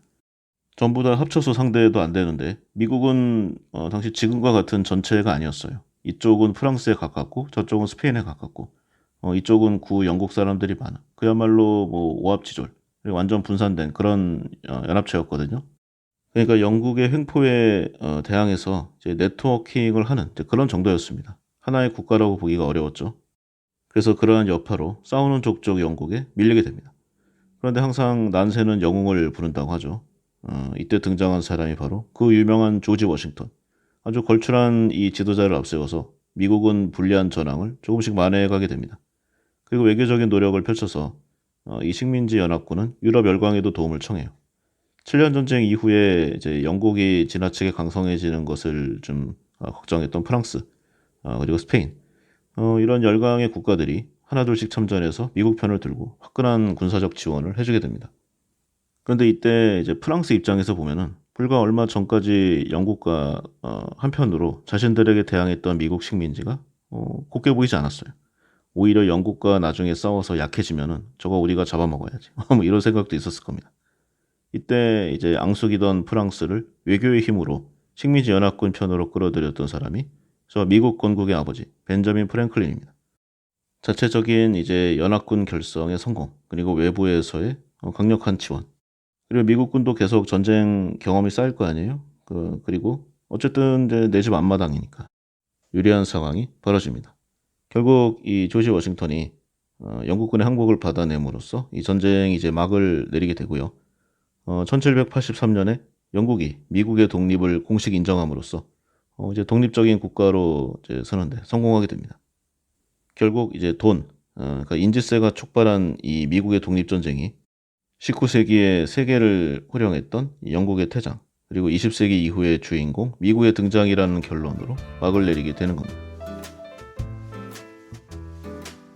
자, 뭐 이런 내용이 이제 계속 영국의 만행인데 사실 뭐 너무 영국만 이야기한 부분도 없잖아 있습니다.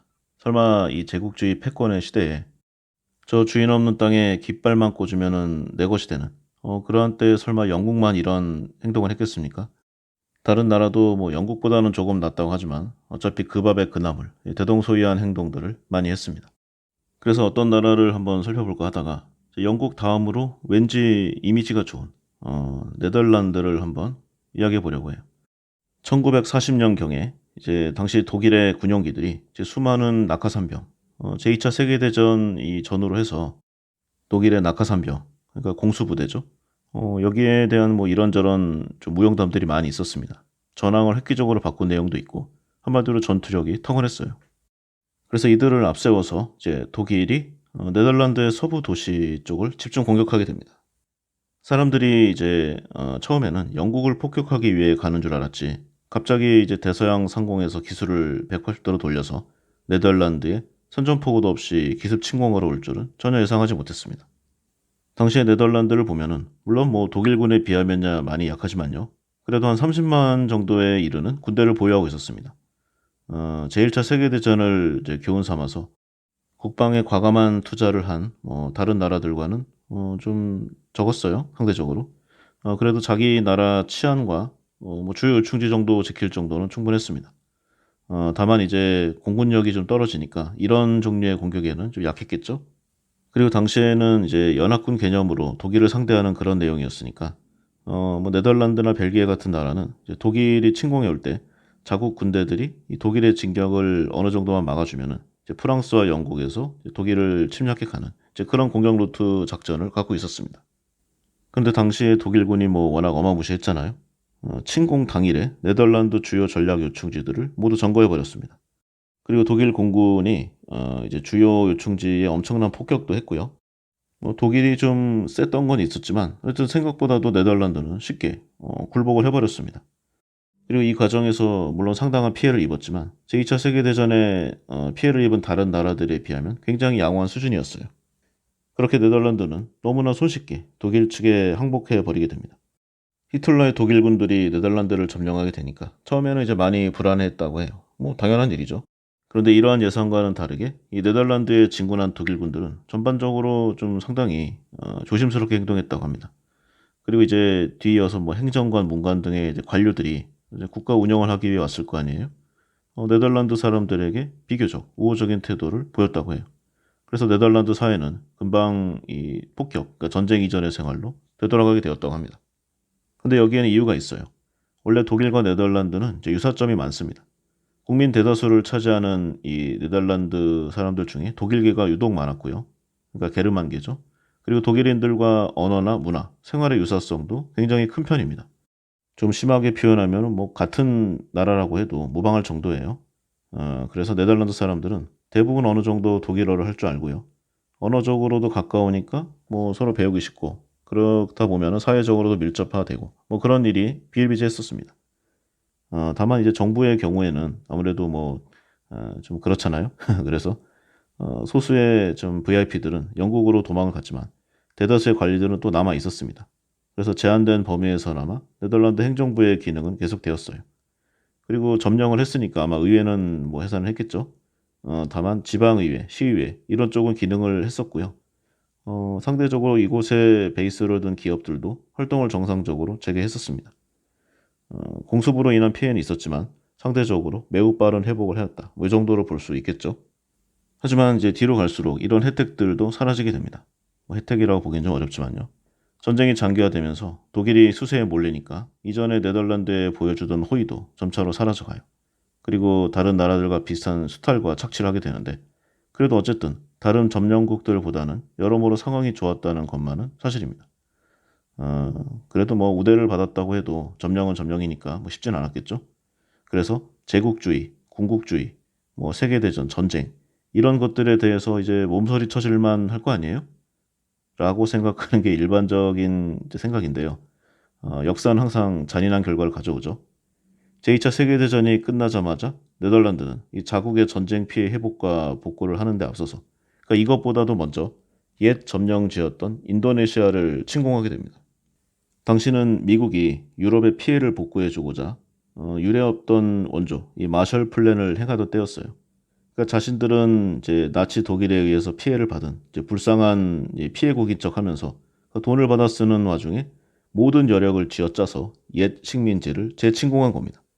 제2차 세계대전이 끝나고 얼마 지나지도 않았으니까 이제야 평화가 오는가라고 생각했던 사람들은 그야말로 깜짝 놀랐죠. 그 과정을 보면은요, 이제 인도네시아 독립운동, 뭐 인도네시아 혁명이라고도 부르는데, 1945년부터 이제 한 5년 정도에 걸쳐 전개됩니다. 그리고 이 투쟁 과정 중에서 전투원 사망자만 10만여 명, 그리고 민간인 사망자는 수십만 명에 이르는 엄청난 희생을 냈어요. 특히 자바와 수마트라 섬에서 이 삶의 터를 잃은 인도네시아인 700만 명이 넘는다는 통계치가 있을 정도입니다. 이 인도네시아 독립운동이 본격적으로 일어난 것은 네덜란드가 나치 독일에 점령된 후 일본군이 네덜란드 동인도 회사, 그러니까 인도네시아에 있는 거요. 여기를 점령할 때부터였어요.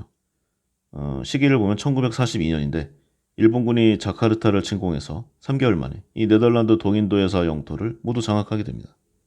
뭐 당연하게도 인도네시아에서 네덜란드 세력은 완전하게 몰락했어요. 그래서 수만 명의 네덜란드인들이 수용소에 감금되고 이 당시 버마 전선에 다리 건설, 교량 건설에 집중 투입되게 됩니다. 그리고 인도네시아를 지배하게 된 일본, 이 주민들에게 반서구 사상 이걸 주입시켜요. 그리고 당시 인도네시아의 이제 민족주의자들, 그러니까 뭐 젊은 병사로 이용해 먹기 좋은 뭐 그런 사람들을 골랐겠죠. 그래서 무기를 제공하고 어느 정도 수준의 군사 교육도 시켜줍니다. 그리고 1944년이 됐을 때 일본 정부는 인도네시아를 독립시켜 줄 것이라고 선언까지 해줘요. 인도네시아로서는 뭐 거절할 이유가 없습니다. 그래서 인도네시아 민족주의자들이 모여서 군대를 조직해서 독립을 준비하게 돼요.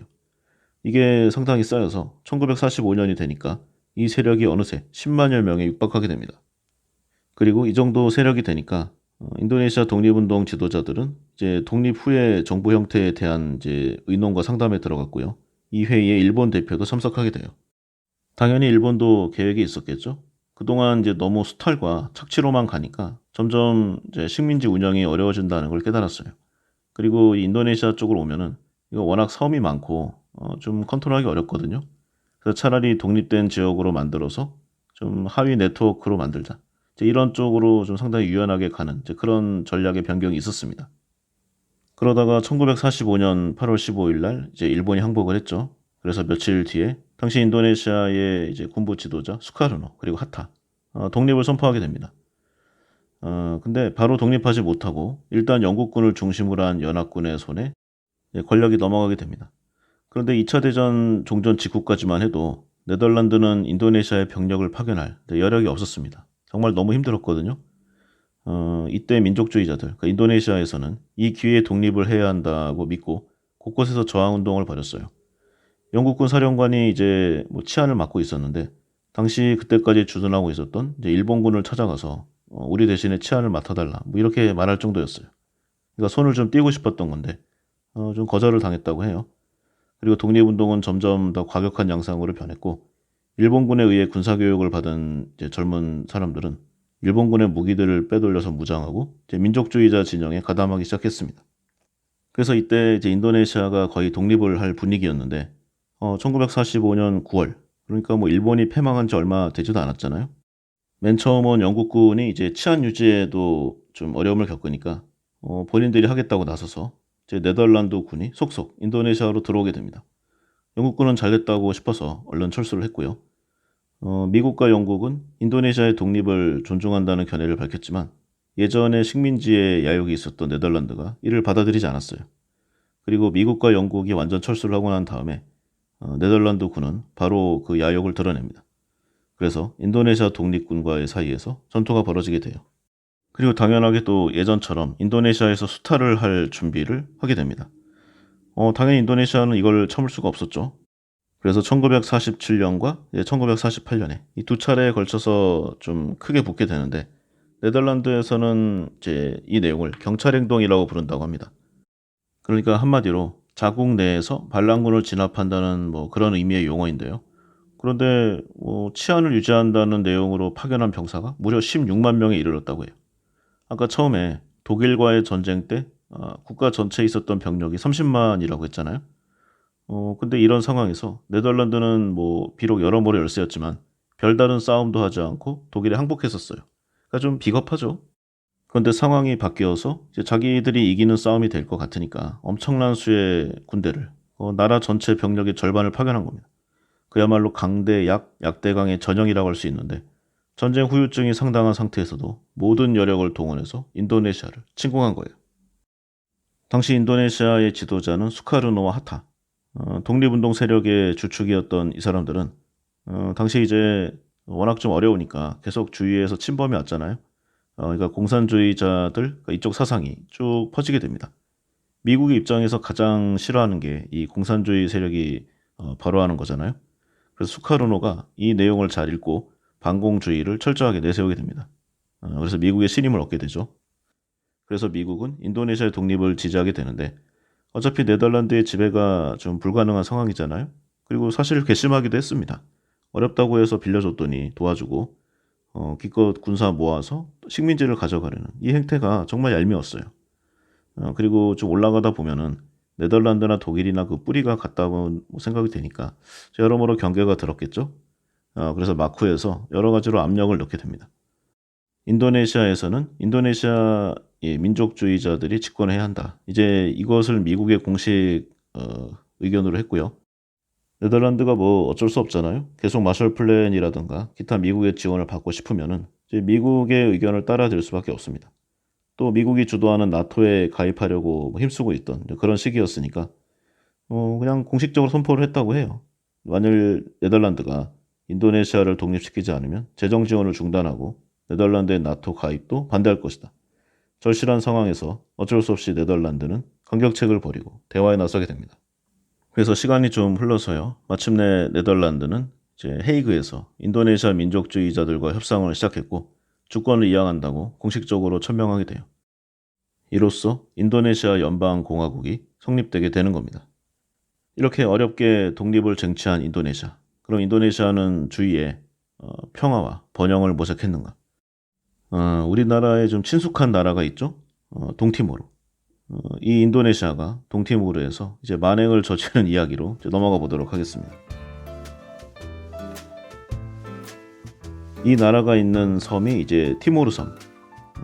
숲으로 뒤덮인 산과 아주 넓은 구릉이 줄지어 있는 전형적인 열대 사바나 지역입니다.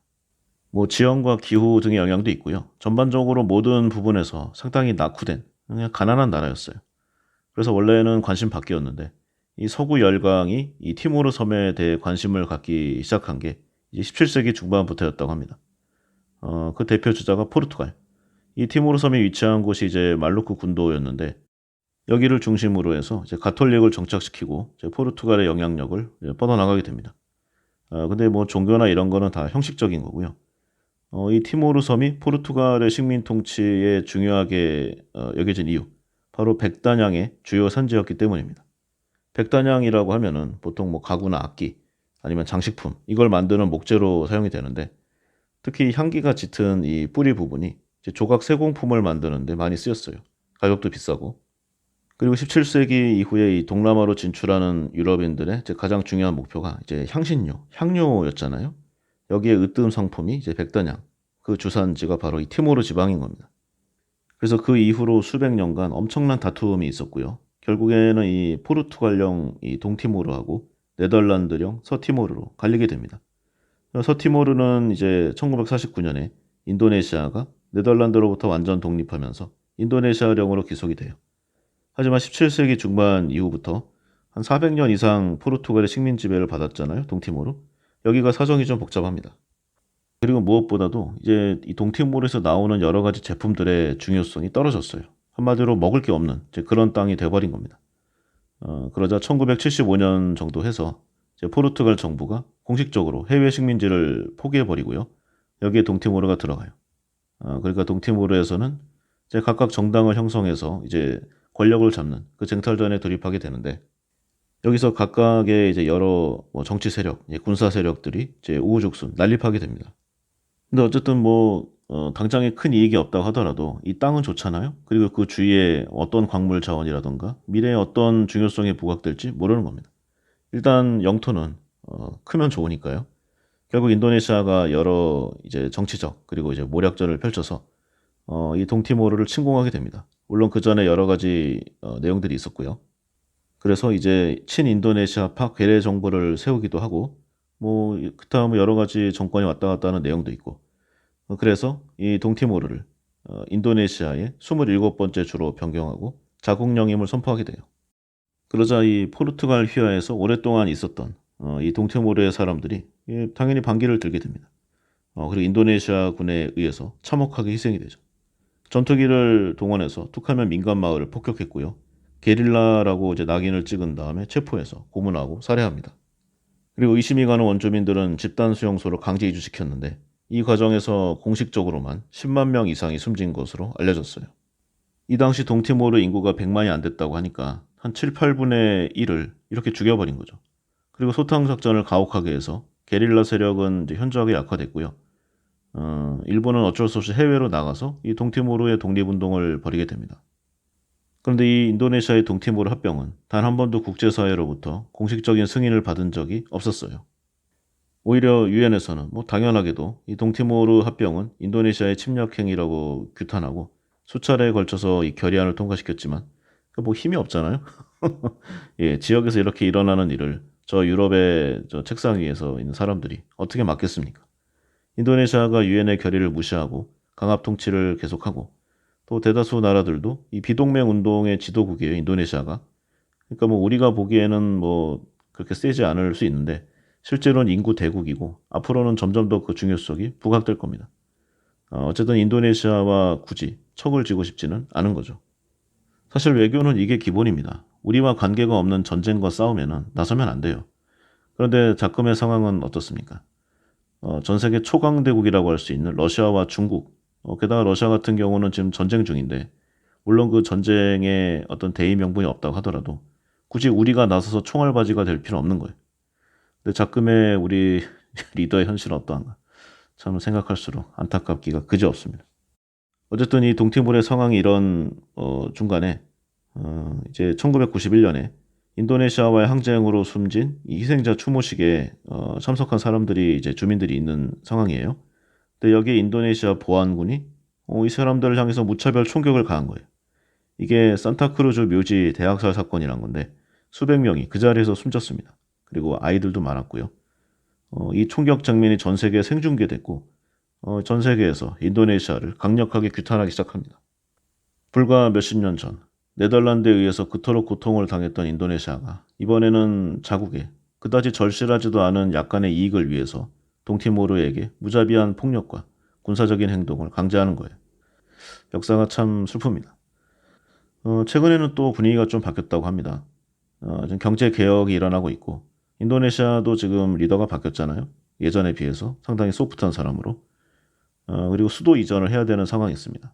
아마 관심 있는 분은 좀 찾아보면 나오는데 인도네시아가 지금 고도가 낮아요. 그래가지고 한 몇십 년 정도 지나면은 아마 이 지반이 침하될 겁니다. 그러니까 바닷속으로 수장되는 거예요. 그래서 수도를 바꾸는 이제 그 작업을 벌이고 있는데 여러 가지로 아마 힘들겠죠. 그래서 동티모르의 이 아세안 가입을 돕는 등 인도네시아의 상황도 많이 소프트해지고 유연해졌습니다.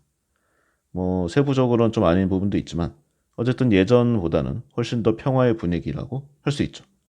그러나 당연하게도 있었던 일이 없어지지는 않을 터입니다. 그러면 이제 영국과 네덜란드의 뭐 이런 사례 그리고 그 인도네시아에 관한 부분도 살펴봤는데 그러면 약소국은 항상 올바르고 정의로운가? 여기에 대한 내용도 좀 있죠. 18세기 후반을 보면은 이제 영국에서 그때 노예 제도를 공식적으로 운영을 했었어요. 근데 이제 좀 노예 제도를 운영하지 말아야 한다. 노예를 없애야 한다. 이게 사람이 할 짓인가? 이런 분위기가 있었습니다. 근데 문제가 이 노예들을 해방시킨다고 해도 자유를 얻은 그들에게 뭐 별다른 어떤 걸 해줄 수가 없었어요. 그러니까 생계를 유지할 호구지책이 없었다는 겁니다. 이때 영국 정부에서 찾은 해법이 해방된 노예들을 원래 자신들의 고향, 그러니까 아프리카로 돌려보내자는 거예요. 그때 이제 한 지리학자가 이제 시에라리온 지역이 넓은 경작지를 나누어주고 농사 짓도록 하기에 적합한 곳, 이런 보고서를 올리게 됩니다. 뭐 영국 정부로서는 뭐 크게 신경 쓰고 싶지 않았겠죠. 마침 노예제 폐지를 추진하던 영국 정부는 이곳에 노예들을 돌려보내기로 결정합니다. 그래서 1787년에 400여 명의 해방 노예들이 영국에서 이 시에라리온으로 이제 돌아갔고요. 가는 도중에 이제 좀 상당한 희생이 있었지만 어쨌든 대다수의 사람이 시에라리온에 정착하게 됩니다. 태어난 곳에서 이제 잡혀와서 낯선 땅 저 먼 영국으로 간 다음에 갖은 고초를 겪고 돌아온 사람들이잖아요. 근데 이들이 돌아오는 과정에서도 많이 힘들었습니다. 그래서 겨우겨우 서아프리카에 도착해서 한 최초의 행동, 바로 인근 부족민들에게 땅을 강제로 빼앗아서 마을을 만드는 그런 일이었어요. 폭력과 억압을 피해서 겨우 도망온 사람들이 한 행동이 자신보다 더 약한 사람들을 폭력을 통해서 괴롭히고 착취하고 뺏는 일입니다. 어쨌든 이 시에라리온은 아프리카 주민들이 건설한 나라가 아니고 이제 영국의 어떤 좀 회피 작전 그리고 여기에 부응한 이제 돌아간 사람들의 욕심, 이기심 그런 것이 모여서 점차 발전되어 오늘날에 이른 그런 나라라는 거죠. 또 있죠? 라이베리아. 비슷한 역사를 갖고 있습니다. 19세기 초반에 미국에서 이제 북부의 공업 지역을 중심으로 이제 노예가 필요 없어졌어요. 뭐 그런 것도 있지만 노예 제도에 대한 여러 안 좋은 인식이 좀 일어나니까 결국 이 제도를 폐지하게 됩니다. 그리고 그 중간 과정에서 미국 제3대 대통령이자 노예제 반대론자의 최선봉에 섰던 이 토마스 제퍼슨, 이 노예들을 즉각 아프리카로 돌려보내야 한다는 그런 소신을 가진 사람이었어요. 이 제퍼슨의 주장을 바탕으로 1816년에 미국 식민협회라는 단체가 설립됐고 이들은 이 노예들을 아프리카로 돌려보내는 그런 일에 착수하게 됩니다. 그래서 미국 식민협회의 도움을 받아서 아프리카로 이주한 해방 노예들 1847년에 마침내 그곳에서 독립을 선언하는데 그 나라가 자유의 땅이라는 뜻의 라이베리아예요. 라이베리아 국기를 보면은 미국 성조기와 매우 유사한데 여기에 그 연유가 있겠죠? 근데 굉장히 아름다운 결과로 끝나야 되는 게 당연한데 이전의 시에라리온과 비슷합니다. 미국에서 이주한 그 해방 노예들이 또 가장 먼저 한 행동이 그 주변의 사람들을 노예로 부리는 거예요. 불과 얼마 전까지 정말 인간 이하의 대접을 받던 노예였잖아요. 그런데 본인들이 영어를 사용할 줄 알고 기독교를 믿고 있고 서구의 선진 문명을 경험했다는 이런 이상한 좀 사대주의, 이 자부심으로 주변 사람들 원래 그러니까 원주민들을 무시하는 거예요. 한마디로 우리와 너희는 급이 다르다. 뭐 이런 거죠. 그리고 노예 출신인 그들이 노예를 부리는 방법을 가장 정확하게 그리고 확실하게 알고 있었습니다. 근데 뭐 원래 사실 처음에 보낼 때부터 이러한 결과는 예정돼 있었다고도 할 수 있어요. 그래서 이제 이들에 의해서 지금도 시에라리온과 라이베리아에서 이 극심한 분열과 내전이 끊이지 않는데 바로 이때부터 그 기원이 연유한 것입니다. 그리고 추가로 책에 나온 내용을 더 보면은요. 이제 1989년에 이때부터 라이베리아에서 좀 내전이 심각하게 벌어졌는데요. 이 전쟁의 승자가 이제 찰스 테일러라는 그 뭐 대통령까지 공식적으로 역임을 했어요. 이 사람이었는데 이 테일러의 아버지가 미국 출신 이주민이었다고 합니다. 이 덕에 이제 테일러라는 사람이 좀 처음부터 좋은 조건에서 시작을 할 수 있었어요. 그런데 1991년부터 이 찰스 테일러라는 사람이 이웃나라 이 시에라리온의 내전에도 개입하기 시작했습니다. 이 시에라리온 땅에서 엄청난 양의 다이아몬드가 발견됐기 때문이죠. 그래서 이 다이아몬드를 탐낸 이 테일러가 당시 시에라리온의 반란군 세력과 손을 잡고 막대한 자금과 무기를 대서 결국 이걸 차지하게 됩니다. 그리고 이 과정에서 자신들에게 반대하는 국민을 무차별적으로 살상했어요. 그런데 여기서 굉장히 잔인하고 끔찍한 내용들이 등장하게 됩니다. 이 반란군에 속한 부대의 이름이 뭐 집을 불태우는 부대, 손절단 특공대, 뭐 유혈사태 분대 이렇게 나뉘어졌다고 합니다. 이 중에 최악이 손절단 특공대라는 건데 이 반란군이 뭐 별의별 이유를 다 대면서 사람들의 손을 잘랐다고 해요. 반란군이잖아요. 그러니까 현 정부가 있었을 겁니다. 현 정부를 위해서 다이아몬드를 캤다는 이유, 투표에서 자신들과 반대파를 찍었다는 이유, 그리고 우리 대통령에게, 그러니까 찰스 테일러에게 너희가 이렇게 고통받고 있다는 사실을 증명하기 위해서 이런 말도 안 되는 이유로 사람들의 손과 발을 잘랐다고 합니다. 1991년부터 시작된 시에라리온 내전, 2002년까지 한 11년 정도 지속됐는데요. 사망자가 최소 5만 명. 추가로 반란군의 잔혹한 행포로 손과 발을 잃은 사람이 그 이상에 이른다고 합니다. 정확한 숫자를 헤아릴 수조차 없을 정도라고 해요. 이 모든 것의 원흉은 이제 다이아몬드를 향한 탐욕인데, 그래서 이 시에라리온의 다이아몬드를 블러드 다이아몬드, 이 핏빛 다이아몬드라고 부른다고 합니다. 처음에 이제 뭐 경제 전쟁이라는 타이틀로 해서 이제 영국의 만행으로 이야기를 시작을 했잖아요. 근데 영국에게 이제 당하는 나라들이 뭐 안 됐죠. 뭐 그 당시에 시대적인 상황에 연결되기도 하고. 그런데 그 당하던 나라, 그리고 당했던 나라들은 과연 정의의 편인가? 선한 편인가? 어떤 의미에서 보면은요. 불과 얼마 전까지 이제 을의 위치에 있었던 사람들이, 그러니까 이런 국가들이요. 갑의 위치에 서게 되면 더욱 잔인해지는 경우를 많이 보게 됩니다. 역사적인 이 제국주의 시대 이후부터 국가 대 국가적인 내용에서는 더욱 그러한 면이 좀 두드러지고요. 뭐 얼마 전까지 노예였는데 뭐 다른 곳에 가자마자 주변 사람들을 노예로 잡아서 부리기 시작했잖아요. 그리고 그 노예의 후손인 사람은 이제 자신의 부를 위해서 심지어 자신의 국가 사람들의 손과 발을 자르는 그런 만행들을 서슴지 않습니다. 이 책에서는 이제 경제가 바탕이 된 이제 그런 사례들을 주로 뽑아서 했지만 다른 역사까지 다 보면은요. 과연 이제 인간이란 존재가 과연 이 세상에서 살아갈 가치가 있는 존재인가? 이런 생각을 좀 항상 하게 됩니다. 그리고 개인적으로 봐도요. 이제 주변 사람들을 이제 다 보잖아요. 뭐 이 청취자분들도 본인이 아는 사람들의 이제 과거 그리고 현재 그리고 앞으로 미래를 아마 예측할 수가 있을 겁니다. 근데 세상이 이제 나이가 들면서 점점 더 살기 어려워져요. 경제 전쟁이라고 타이틀을 붙였지만 우리 개인으로 봐도 돈을 계속 번다는 게 정말 어렵잖아요. 정말 쉽지 않은 일입니다. 그리고 시간이 갈수록 몸은 노쇠해지고 새로운 부분에 대한 좀 적응력은 떨어질 수밖에 없어요. 그리고 요즘 뭐 세상이 그야말로 하루가 다르게 변하잖아요. 점점 우리의 경제적 가치는 떨어지게 됩니다. 언젠간 제로가 되겠죠. 그래서 이렇게 점점 생존, 그러니까 먹고 사는 문제가 어려워지니까 점점 주위 사람들도 좀 거칠어지고 흉폭해지고 그리고 좀 치사하고 간사해지는 그리고 점점 거짓말이 드는 그런 현상을 발견하게 돼요.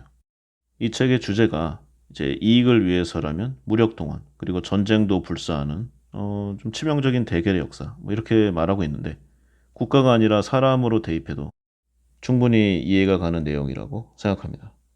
그리고 이왕 경제적인 내용을 생각해 보면은요. 지금 시대가 무엇보다도 이 힘과 외교적 균형이 중요한 때잖아요. 그리고 그 중에서도 리더의 중요성이 가장 절실한 상황인데 작금의 대한민국의 리더는 어떠한가? 그야말로 처참함을 금할 길이 없을 정도입니다. 어쨌든 이 이완배 기자의 경제전쟁의 흑역사 대단히 재미있고요. 그리고 많은 생각을 하게 해주는 그런 역사적인 내용들로 아주 충실하고 재미있고 짜임새 있게 잘 엮어놨습니다. 오랜만에 접하는 이제 대단한 수작이라는 그런 평을 좀 감히 해보고자 합니다. 그래서 시간이 되시는 분들은 이 책 꼭 밑줄을 쳐 가면서 한번 자신의 인생에 대입해서 여러 가지를 생각해 보는 것도 좋지 않을까 생각해 봤습니다. 경제전쟁의 흑역사. 오늘은 여기까지 하겠습니다. 감사합니다.